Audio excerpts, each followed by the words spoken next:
समाज सुधार अभियान के आज के कार्यक्रम में उपस्थित बिहार सरकार के माननीय मंत्री कृषि विभाग और गोपालगंज जिले के प्रभारी मंत्री श्री अमरेंद्र प्रताप सिंह जी, सारण जिले के प्रभारी मंत्री और बिहार सरकार के माननीय मंत्री विज्ञान एवं प्रावैधिकी विभाग श्री सुमित कुमार सिंह जी, सिवान जिले के प्रभारी मंत्री और बिहार सरकार के माननीय मंत्री पर्यटन विभाग श्री नारायण प्रसाद जी, माननीय मंत्री मद्य निषेध उत्पाद एवं निबंधन विभाग श्री सुनील कुमार जी, माननीय मंत्री खान एवं भूतत्व विभाग श्री जनक राम जी, इस कार्यक्रम में मौजूद महाराजगंज के माननीय सांसद श्री जनार्दन सिंह सिग्रीवाल जी, गोपालगंज के माननीय सांसद श्री आलोक कुमार सुमन जी, सिवान की माननीय सांसद श्रीमती कविता सिंह जी,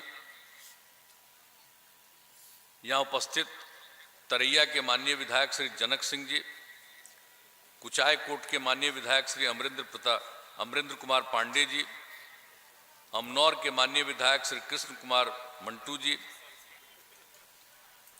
बिहार विधान परिषद के माननीय सदस्य श्री वीरेंद्र नारायण यादव जी, बिहार विधान परिषद के माननीय सदस्य श्री आदित्य नारायण पांडे जी, पूर्व मंत्री श्री राम प्रवेश राय जी, पूर्व मंत्री श्री राम सेवक सिंह जी, पूर्व विधायक श्री मंजीत कुमार सिंह जी, पूर्व विधायक हेम नारायण शाह जी, पूर्व विधायक श्याम बहादुर सिंह जी, पूर्व विधायक श्री विक्रम कुंवर जी, उपस्थित अजय सिंह जी, मुन्ना पटेल जी, इस कार्यक्रम में उपस्थित सभी सम्मानित नेतागण, जनप्रतिनिधिगण, मेरे प्रिय साथियों और यहाँ इस कार्यक्रम में उपस्थित सभी सरकारी अधिकारीगण, मुख्यमंत्री के प्रधान सचिव श्री दीपक कुमार जी, बिहार सरकार के विकास आयुक्त जनाब आमिर सुबहानी साहब, बिहार के पुलिस महानिदेशक श्री ए.के. सिंघल जी, गृह विभाग के अपर मुख्य सचिव श्री चैतन्य प्रसाद जी, मद्य निषेध उत्पाद एवं निबंधन विभाग के अपर मुख्य सचिव श्री के पाठक जी, लघु जल संसाधन विभाग के प्रधान सचिव श्री रवि परमार जी, सामान्य प्रशासन विभाग के प्रधान सचिव श्री चंचल कुमार जी, गृह विभाग के सचिव श्री सेंथिल कुमार जी, परिवहन एवं आपदा प्रबंधन के सचिव श्री संजय कुमार अग्रवाल जी, सूचना एवं जनसंपर्क विभाग के सचिव श्री अनुपम कुमार जी, मुख्य कार्यपालक पदाधिकारी जीविका श्री बाला मुरुगन जी,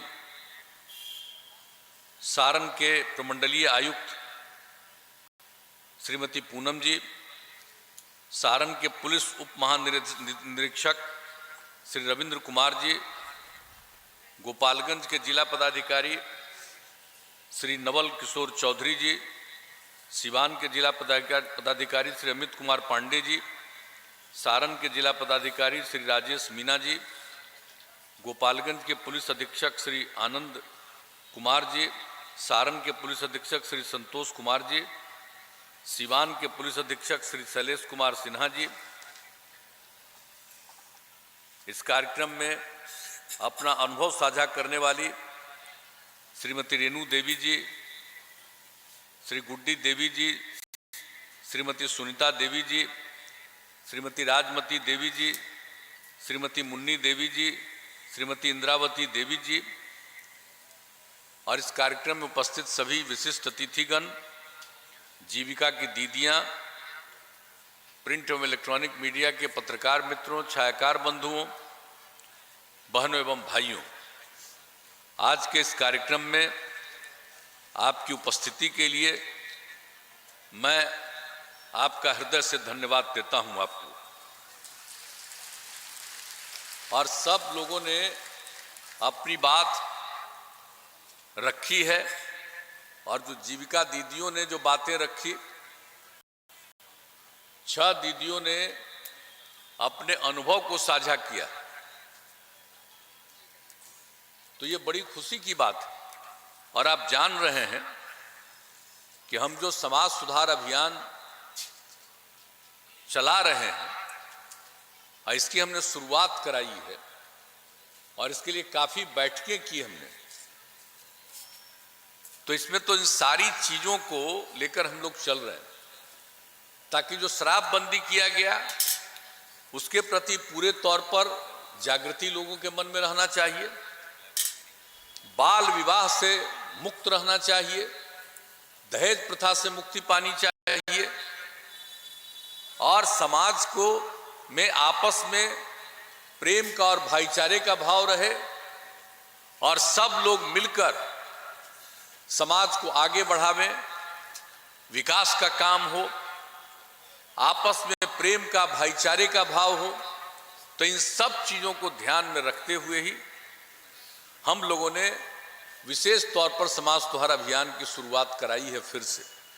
आपको मालूम है कि जब यहाँ के लोगों की, महिलाओं की मांग हुई और तभी शराबबंदी लागू किया गया। वैसे तो हम शराबबंदी के पक्ष में थे, लेकिन जननायक कर्पूरी ठाकुर जी जब मुख्यमंत्री थे 77 में और उन्होंने शराबबंदी लागू किया और 2-2.5 साल के बाद वो हट गए और उसके बाद शराबबंदी को बंद कर दिया। हम तो अपने छात्र जीवन से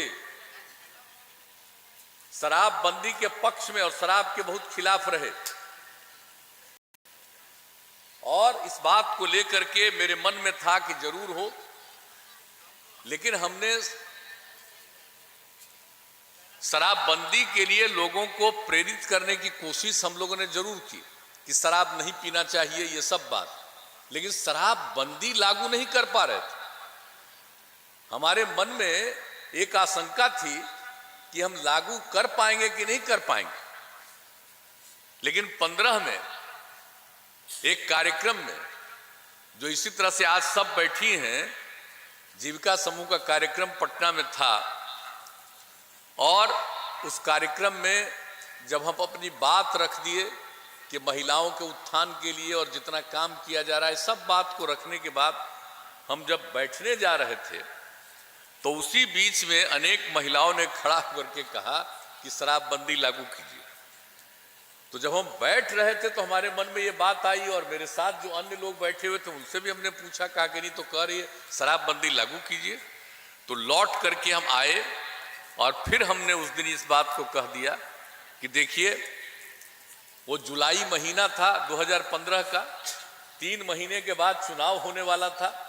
तो हमने कहा कि भाई अगर अगली बार फिर हमको मौका मिला तो निश्चित रूप से शराबबंदी लागू करेंगे, ये ऐलान किया था उस समय।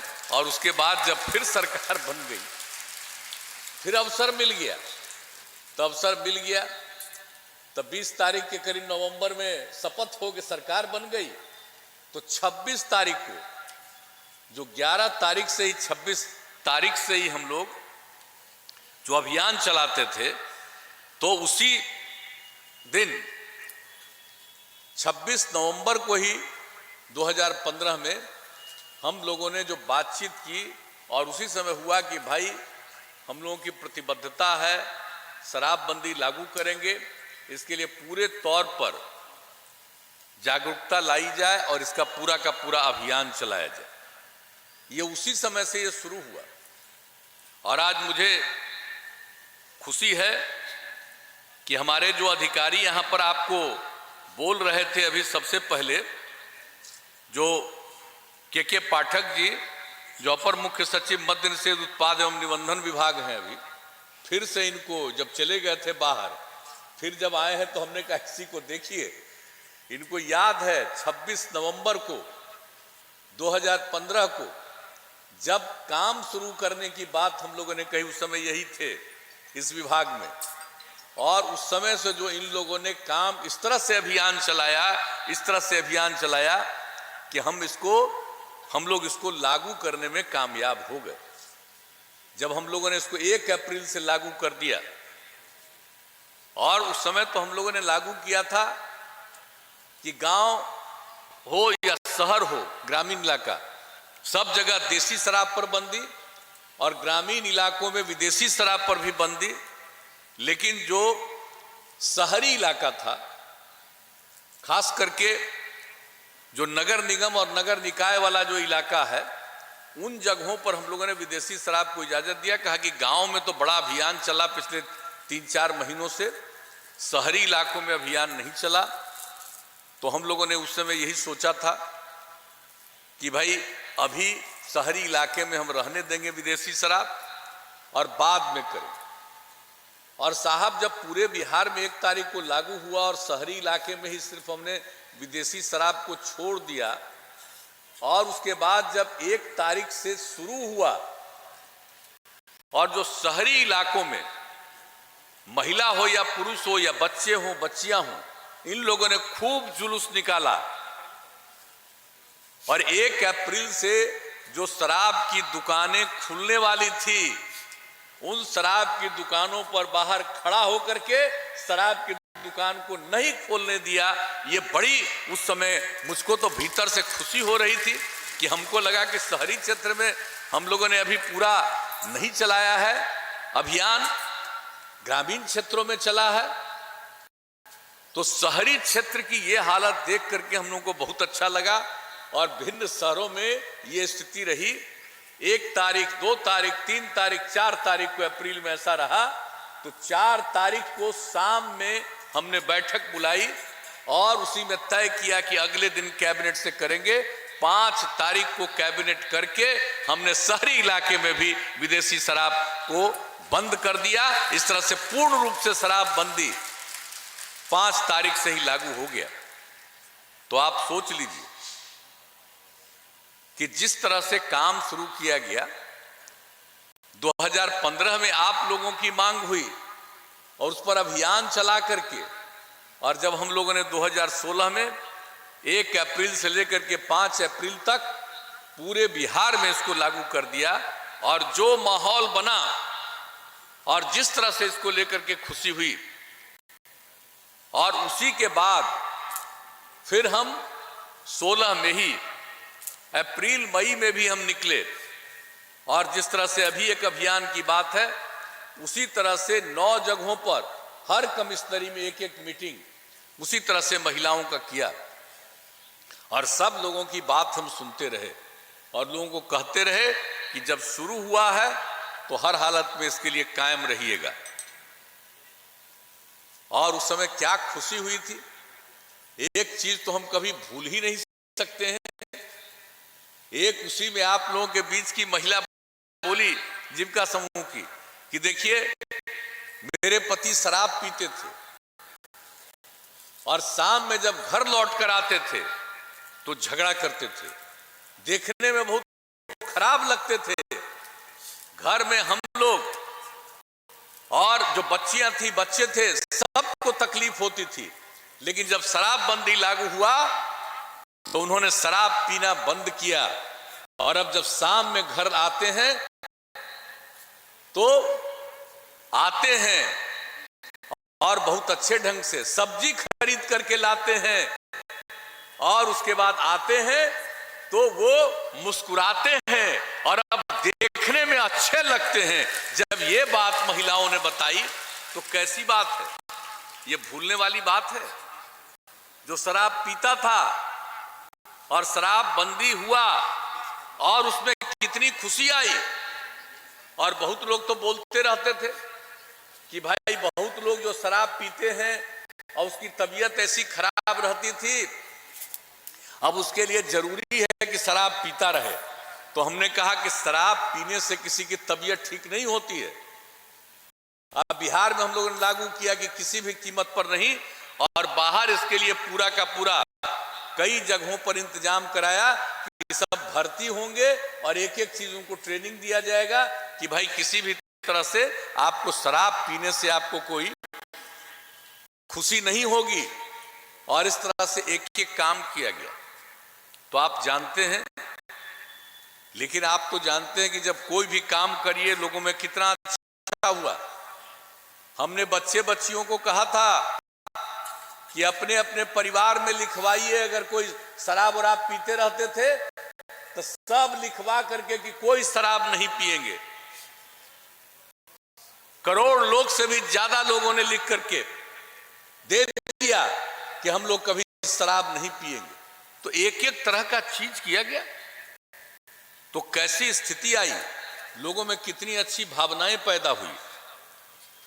लेकिन आप तो जानते हैं कि समाज में जो मनुष्य है, इन सब हम सब लोगों के बीच में कुछ लोग तो गड़बड़ करने वाला रहता ही है। चाहे कितना भी अच्छा काम करिए, कुछ न कुछ घचपच करेगा, उल्टा पुल्टा करेगा, ये स्वभाव होता है।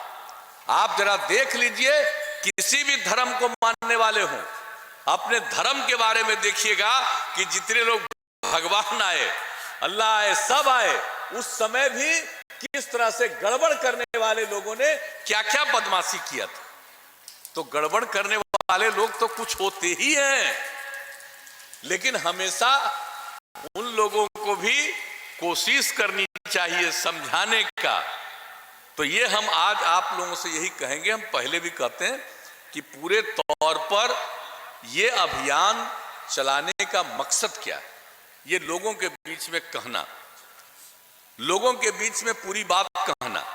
और आप जानते ही ना कि गड़बड़ करता ही न है, और शराब पिएगा, और शराब पिलाने वाला गड़बड़ शराब पिलावेगा, मर जाएगा। सबसे पहले घटना कहां घटी थी? 2016 में जब लागू किए तो सबसे पहला जहरीला शराब पी करके मरे थे कहां? इसी गोपालगंज में लोग मरे थे। और आप जानते हैं ना कि उस पर कार्रवाई जो शुरू हुई, तो आज तो सब लोगों को मालूम है कि उन लोगों को सजा भी हो गई। तो यहां पर जितने तरह के लोग जो थे, तो उन सब कोर्ट में जाकर के अंत में वैसे लोगों को, कितने लोगों को, शायद 7 लोगों को तो आज हो गया है? फांसी की सजा हो गई, फांसी की सजा हो गई। मर्द लोग जो थे गड़बड़ करने वाले, कोर्ट ने फांसी की सजा दे दी। गड़बड़ करोगे, शराब बनाओगे, शराब पिलाओगे, लोगों को मारोगे, तो आप सोच लीजिए क्या स्थिति है।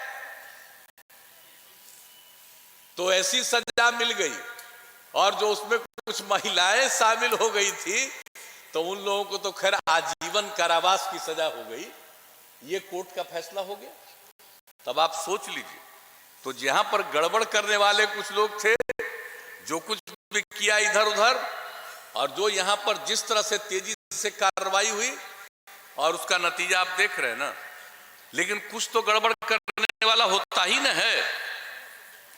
तो ऐसे लोगों को तो हमेशा सतर्क और सचेत रहना। अभी हाल ही में कुछ घटना घटी किसी बिहार राज्य में, तो कई तरह पर हुआ कि लोगों को शराब पिला दिया, मर गए, और लोग तरह तरह की बात करने लगे। तो उसी समय हमने कहा कि भाई अगर शराब पिएगा तो शराब पीता है पीने वाले को ये समझना ना चाहिए कि शराब पियोगे तो बचोगे नहीं, मर जाओगे। मत पियो। अगर शराब लोगे, गड़बड़ तरीके से कोई इधर से उधर कर रहा तो तुमको पिला देगा, मर जाओगे। देखिए कितनी बड़ी संख्या में लोग मर गए। तो ऐसी स्थिति आई। उस समय फिर हमको लगा कि भाई हम लोग तो इतना अभियान चलाते रहते हैं और बार बार समीक्षा बैठक करते हैं, पुलिस के तरफ से भी और इस मद्य निषेध विभाग की तरफ से भी सारा सब कुछ होता रहता है, लेकिन फिर भी कहीं ना कहीं तो गड़बड़ करने वाले लोग रहते ही है। तो इसलिए एक बात हो गई कि भाई फिर सब लोगों को शराब पिला दिया, मर गए, तो हम लोगों को फिर से लोगों को सजग और सचेत करने के लिए फिर से अभियान चला देना होगा, ताकि लोगों के बीच में। इसलिए हम आप सब लोगों से आग्रह करेंगे कि एक एक चीज करिएगा।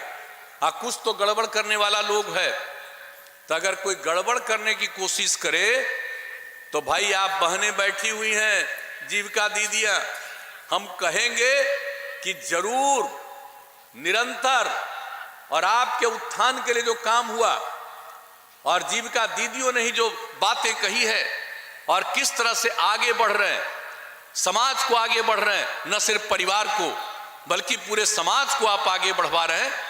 और महिलाएं कितना आगे बढ़ रही हैं, महिलाओं को उत्थान के लिए कौन सा काम नहीं।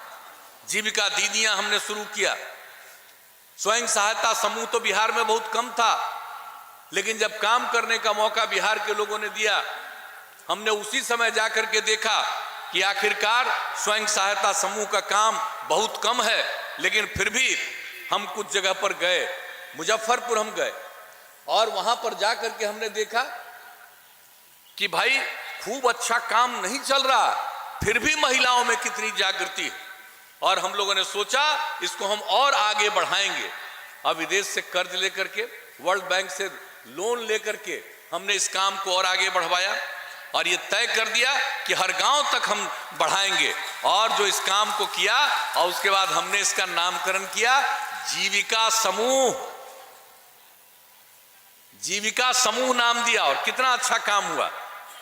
उस समय जो लोग केंद्र में थे, बिहार तो सबसे पीछे था स्वयं सहायता समूह में, लेकिन जब हम लोगों ने जीविका समूह के रूप में इस काम को आगे बढ़ाया तो वहां के लोग आकर के यहां देखे और जो देखा कहा कि भाई यहां तो बहुत अच्छा काम हो रहा। हम तो लगे हुए थे कि कम से कम 10 लाख तो हम करेंगे, अब तो खैर 10 लाख से भी ज्यादा जीविका समूह, स्वयं सहायता समूह का गठन हो गया। तो ये सब तो किया, लेकिन जब वो लोग आकर के देखे और कहा कि भाई तो अच्छा काम हुआ और हमने नामकरण किया था जीविका समूह, भूलिएगा मत, जीविका नामकरण बिहार में हम लोगों ने किया था। और जब हम लोगों ने किया जीविका समूह तो आकर के लोग बाहर से देखे, कहा बहुत अच्छा, और देश भर में नाम दे दिया आजीविका समूह। आजीविका, अरे जीविका तो यहां थी, यही जीविका, सब जगह जाओ आजीविका, समझ गए। बिहार के जीविका समूह का क्या सम्मान हुआ, बिहार में जीविका और देश भर में कहा आजीविका, मतलब आपका काम कितना अच्छा था। तो आप समझ रहे हैं ना। लेकिन फिर भी आपके बीच में भी कुछ लोग बायां दायां इधर उधर दिमाग में डालने की कोशिश करेगा, उसके चक्कर में मत पड़िएगा, निश्चित रूप से आगे बढ़िएगा। और न सिर्फ आप आगे बढ़िएगा बल्कि पूरे समाज को आप आगे बढ़ा रही हैं, आगे बढ़ाइएगा। तो ये काम किया गया और आप ही लोगों की मांग पर शराबबंदी लागू हुआ। इसलिए हम यही आपसे आग्रह करेंगे कि पूरे तौर पर हमेशा जागृत रहिएगा, जागरूक रहिएगा और सब जगह अपने अपने इलाकों में चलाते रहिए, बोलते रहिए। इसमें क्या बुराई है भाई, जब हर सप्ताह आप मीटिंग कर होती ही है तो हर सप्ताह एक बार आप लोग उस मीटिंग में करिए और पूरे गांव में और पूरा जो जीविका समूह जिस इलाके में है उस सब इलाके में घूम घूम करके शराबबंदी के पक्ष में बोलिए। और सिर्फ शराबबंदी की बात नहीं, उसके साथ साथ बाल विवाह और दहेज प्रथा के खिलाफ, तो इन तीनों चीजों के बारे में हर सप्ताह निश्चित रूप से आप चलाते रहिए, लोगों के मन में ये बात रहे। और दूसरी बात, आप जानते हैं ना, कुछ लोग तो गड़बड़ करता ही न है, तो अंदर से तो पते न चल जाता है कि गड़बड़ करता है। ये भीतर भीतर कुछ गड़बड़ी से दारू लाता होगा या दारू बना के लोगों को गड़बड़ देगा। तो एक हम आग्रह करेंगे कि जैसे ही मालूम हो तो आपको सब खबर दे दिया गया है, नंबर दे दिया गया हर गांव में, वहां तो खबर कर ही दीजिए और उस पर तो एक कार्रवाई की ही जाएगी। लेकिन साथ साथ हम आग्रह करेंगे कि अगर पता चले कि कोई गड़बड़ करता है इस इलाका में, इस इलाके में, तो जा करके घूम घूम करके अब भारी संख्या में महिलाओं को इकट्ठा करके चारों तरफ घूम घूम करके शराबबंदी के पक्ष में बोलिए, दारू मत बनाओ, दारू मत पियो। अगर आप ये करना करिएगा, किसी को हिम्मत नहीं होगी कोई इधर उधर करने का। लेकिन फिर भी अगर ये जागृति आपकी रहेगी तो इस बार जो समाज सुधार अभियान हम चला रहे हैं, इसमें हम आपसे यही आग्रह करेंगे कि भाई ये काम भी निरंतर करते रहिएगा और ये सब काम होता रहेगा तो आप समझ लीजिए ये शराबबंदी लागू रहेगा। और शराब से मुक्ति जो लोगों को हुई है, कितने लोग हैं, हम तो एक बात और आपको कहना चाहते हैं, हम आप सब लोगों के बीच में, आप देखिए जी आप लोगों के बीच में प्रचारित किया गया सूचना एवं जनसंपर्क विभाग के द्वारा। अब ये कागज है, इस कागज को जरा लोगों के बीच में दिखाइएगा। अभी देख लीजिए शराब के क्या दुष्प्रभाव हैं। हम लोगों ने तो शराबबंदी लागू किया और हम लोगों ने तो सबको कहा, आपको बता दिए कि शराब बुरी चीज है। और विश्व स्वास्थ्य संगठन, वर्ल्ड हेल्थ ऑर्गेनाइजेशन WHO ने 2016 में पूरे दुनिया में आकलन किया कि शराब का क्या असर होता है, क्या चीज है शराब, और उसने पूरे दुनिया का आकलन किया और अध्ययन जो किया, पूरा सर्वे किया, और जो उन लोगों ने पूरा आकलन करने के बाद 2018 में WHO ने, वर्ल्ड हेल्थ ऑर्गेनाइजेशन ने, विश्व स्वास्थ्य संगठन ने रिपोर्ट जारी की। और उस रिपोर्ट में मालूम है, जरा एक एक चीज लोगों को बताइए कि साहब एक साल में पूरे दुनिया में शराब पीने से कितने लोग मरते हैं। एक साल में पूरे दुनिया में शराब पीने के कारण ही 30 लाख लोग मरते हैं। अब आप सोच लीजिए, इसके बाद जो कम उम्र वाले 20 साल से लेकर 29 साल की उम्र वाले लोग, उसमें जो मृत्यु होती है, वो पूरे दुनिया में जितनी मृत्यु होती है उसका 13.5% मृत्यु सिर्फ उन लोगों की होती है जो 20 से 29 साल के बीच में है और शराब पीते हैं। 20 से 39 साल के बीच में अगर वो शराब पीते हैं तो कितनी मौत होती है। पूरे दुनिया में 13.5% की मौत होती है। ये मुख्य चीजों को इसमें करा के आप लोगों के बीच में भिजवाया जा रहा है ताकि सब गांव-गांव में, घर-घर में इसके बारे में चर्चा हो। और शराब के कारण जो मृत्यु होता है, कौन कौन बीमारी, टीबी, डायबिटीज, मधुमेह से होने वाले मृत्यु से अधिक जितनी मृत्यु होती है टीबी का, इन सब चीजों से मृत्यु होती है। जितनी मृत्यु इन गंभीर बीमारियों के कारण होती है, उससे ज्यादा मृत्यु शराब वाले से होती है। तो ये आप सोच लीजिए। और इसके अलावे विश्व स्वास्थ्य संगठन की रिपोर्ट के अनुसार शराब लगभग 200 बीमारियों को बढ़ाता है। 200 बीमारियों को बढ़ाता है शराब पीने से, शराब से। और कौन कौन होता है? शराब का सेवन cancer, AIDS, hepatitis, TB, liver, दिल की बीमारियों, मानसिक बीमारी, माता शिशु से संबंधित बीमारियों के साथ साथ हिंसक प्रवृत्ति को भी बढ़ाता है और महिलाओं के साथ हिंसा में इसकी अहम भूमिका है। ये आप सोचिए, WHO का रिपोर्ट, वो तो बहुत बड़ा डिपो, हम तो उसी में से निकाल करके इन चीजों के बारे में हम बोलते रहे। लेकिन अभी हम इसमें कहा कि हम लोगों की तरफ से सरकारी तौर पर सूचना और जनसंपर्क विभाग ने इसको इसीलिए प्रकाशित किया। और यहां पर आप लोगों को मिला होगा, हमको नहीं पता, DM साहब मिला है ना सब लोगों को जी, तो सब लोगों को मिला है। इस सब लोगों को घर में पहुंचवाइए, एक एक चीज आप लोग देखिए। और इसके बाद आप जानते हैं, शराब पीने के कारण आत्महत्या, शराब पीने के कारण आत्महत्या जो होती है उसका 18% आत्महत्या इसलिए कि शराब पीता है वो आत्महत्या करता है। ये रिपोर्ट आप सोच लीजिए।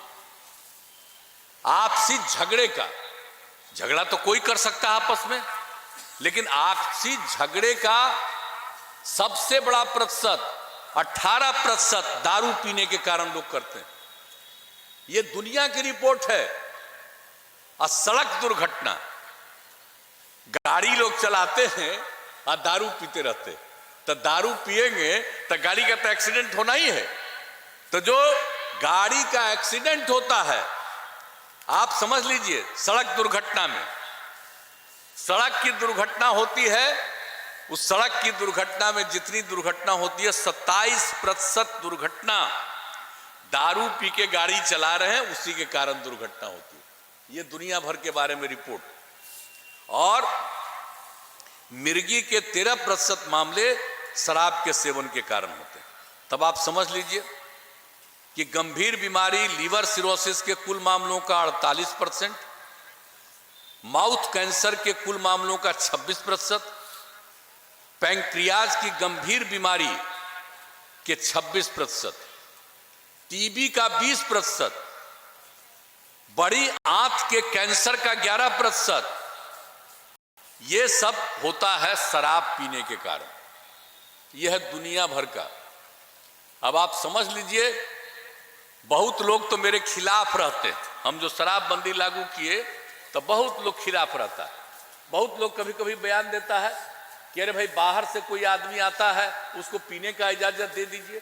बाहर से आदमी आवेगा उसको पीने का इजाजत दिया जाए, पीने के लिए आवेगा। ये बात तो पूरा दुनिया का न रिपोर्ट आया जी, हम तो शुरू से इजाजत नहीं दिए। ये दुनिया भर का ये हालत है, तो हम लोग क्यों देंगे? बहुत लोग कहता था कि बाहर से लोग नहीं आवेगा इसलिए बिहार में टूरिस्ट और कम हो जाएगा। हमने कहा कभी टूरिस्ट कम नहीं होगा।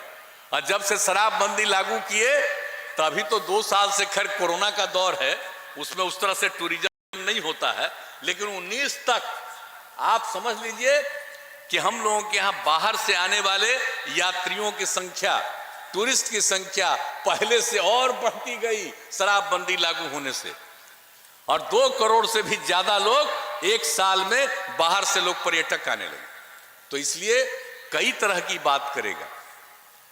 कोई कहेगा कि हम अगर बीमार हो जाएंगे अगर हम नहीं पिएंगे। अरे पियोगे तभी बीमार होगे, नहीं पियोगे तो बीमारी से छुटकारा मिल जाएगा। यह स्थिति है। तो इसलिए जरा लोगों के बीच में, और बात जो हम तो शुरू से, जो पिछली बार भी अभियान चला, आप सब लोगों को मालूम है, हमारे जितने अधिकारीगण हैं नीचे के स्तर पर लोगों को कॉन्शस कर ही रहे हैं, तो इन बातों को कहिएगा। और दूसरी बात है, देश की आजादी तो बापू के नेतृत्व में हुआ, महात्मा गांधी के नेतृत्व में हुआ। और जब वो आजादी की लड़ाई लड़ रहे थे तब बापू ने क्या कहा था? शराब बहुत बुरी चीज है, और वो कहे कि अगर हमको 1 घंटा के लिए, अगर हम कभी तानाशाह अगर हम बन जाए 1 घंटे के लिए, तो पूरे देश में हम शराब बंदी को लागू कर देंगे और कोई दुकान नहीं रहेगा, सबको खत्म कर देंगे। ये बापू का उस समय का कहा हुआ। और लोगों के बीच में अभियान चलाते रहते थे, तब बापू क्या बोलते रहते थे शराब के बारे में? शराब आदमियों से न सिर्फ उसका पैसा छीन लेती है बल्कि उनकी बुद्धि भी हर लेती है। शराब पीजिएगा तो दूसरा काम सरकार घर में करते। अब दारू पीने में तो आपका पैसा छीना ही गया, लेकिन आपकी बुद्धि भी हर जाती है। ये गांधी जी उस समय से लगातार कहते रहे। और शराब पीने वाला इंसान हैवान हो जाता है। तो ये बात भी इसी में हमने लिखवा दिया है कि जो बापू का था, ये बात दोनों, एक तो बापू ने जो देश को आजाद कराया उनकी क्या भावना थी, और दूसरी बात है जो 2016 में हम लोगों ने पुनः लागू किया, और 2016 में जो दुनिया भर में शराब के बारे में जो आकलन हुआ, और 2018 में जो WHO की रिपोर्ट आई, वर्ल्ड हेल्थ ऑर्गेनाइजेशन की, उसने जो बताया है शराब कितनी बुरी चीज, कितना बीमारी पैदा करने वाला। तो इन सब चीजों को भी लोगों के बीच में कहिए। मैं समझता हूं कि इससे बहुत हद तक निश्चित रूप से लोगों को सुविधा होगी, माने बहुत फायदा होगा, ये हम लोगों को ऐसा लगता है। इसलिए हम आप सब लोगों से आग्रह करेंगे। और एक बात और, जो शराब के लिए तो अभियान चलाना ही है शराबबंदी के लिए, लेकिन साथ साथ बाल विवाह और दहेज प्रथा, ये कम उम्र में बच्चियों की शादी हो जाएगी तो क्या होता है? जो बच्चे पैदा होते हैं वो कभी ठीक नहीं हो पाते हैं, ये सब है।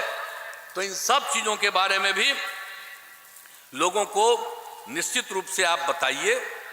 और दहेज प्रथा तो कितनी बुरी चीज, किस तरह से महिलाओं को तबाह किया जाता है।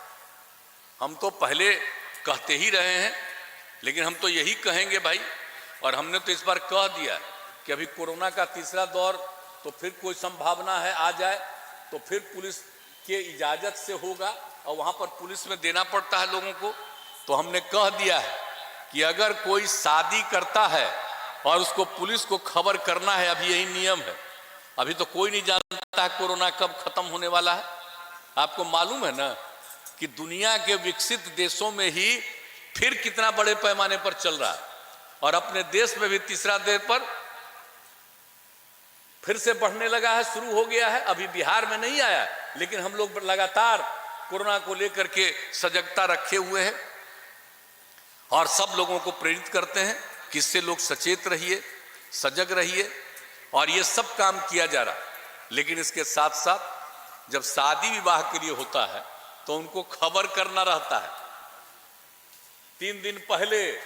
तब हमने इस बार पुलिस को कह दिया है कि आप उसमें लिख दीजिए कि खबर तो करना ही है शादी, लेकिन साथ साथ उसमें लिखना है कि हम दहेज नहीं लिया है, शादी तो कर रहे हैं। तो ये जो दहेज लेकर के लोग करते हैं, तो इस तरह से इन सब चीजों को हर प्रकार से लोगों के बीच में इस चीज को कहिए। और एक चीज तो हम कहेंगे, अब हम तो फिर जो शादी वगैरह में तो पहले तो जब हम शुरू किए थे, इसका अभियान हमने शुरू करा दिया था, जो भी होता है बाल विवाह और दहेज प्रथा के खिलाफ 17 से हम लोगों ने शुरू कराया था। तो उस समय तो हम कह दिए थे कि भाई अगर लोग निमंत्रण देंगे तो उनको लिखना पड़ेगा कि भाई हम नहीं लिए हैं, और तभी हम उसमें जाएंगे। तो अभी तो इस बार तो कोरोना के बीच में दौर में बहुत हुआ, 2 साल से तो जा नहीं रहे थे, तो बहुत जगह हम गए। लेकिन अब अगला बार फिर अब इसके बाद जो ये अभियान चला रहे हैं, तो कहीं भी वैसे लोगों के यहाँ कोई शादी में नहीं, लोगों को बताना पड़ेगा कि भाई हम जो शादी कर रहे हैं ये बिल्कुल दहेज प्रथा से मुक्त। तो इस तरह से हर तरह से लोगों के बीच में ये भी अभियान चलाना है। और बाल विवाह से तो लोगों को बचाना ही है। उससे कितने तरह की बीमारियां होती हैं, कितने तरह से परेशानी होती है। इसलिए कभी भी बाल विवाह मत होने दीजिए। तो हम आप सब लोगों से, अब आप लोग हैं करोड़ से भी ज्यादा जागृत लोग, अब जा करके एक जगह तो बता रही थी ना, तो इसी तरह से बताई कि भाई हमको लगा कि बेटी का कर दें, लोगों ने समझाया और यही जीविका समूह के बारे में कही, और बाद में उनको समझ में आया। इसी तरह से सबको कहिए कि अपने बच्ची की शादी समय से पहले मत कर दीजिए, बाल विवाह मत करिएगा। तो ये भी साथ साथ जरा लोगों में जागृति लाइएगा। तो इन सब चीजों के लिए, और जो भी काम किया जा रहा, विकास का काम, समाज के सबके उत्थान का काम किया जा रहा, और प्रेम और भाईचारे का भाव रहना चाहिए। आपस में बहुत लोग होते हैं जो समाज में विवाद पैदा करना चाहते हैं। हम आप सब लोगों से आग्रह करेंगे कि सबको, चाहे कोई किसी के खिलाफ हो या किसी के पक्ष में हो, लेकिन समाज में हमेशा एक दूसरे की इज्जत करनी चाहिए। तो अगर ये भावना रहेगा तो समाज का माहौल और बेहतर होता चला जाएगा। इसलिए प्रेम का और भाईचारे का भाव रखना चाहिए। कोई भी किसी समुदाय का हो, किसी भी धर्म को मानने वाला हो, एक दूसरे के प्रति नफरत का भाव नहीं होना चाहिए, बल्कि सबके प्रति सम्मान का भाव होना चाहिए। ये भावना भी सबके बीच में पैदा करिए, तब जाकर के इस तरह का माहौल रहेगा। तो आप कितना आगे बढ़ रहे हैं। अब यहां पर तो कई बार आए हैं पहले, क्या दृश्य दिखता था जी, चारों तरफ ऐसा दृश्य दिखता था।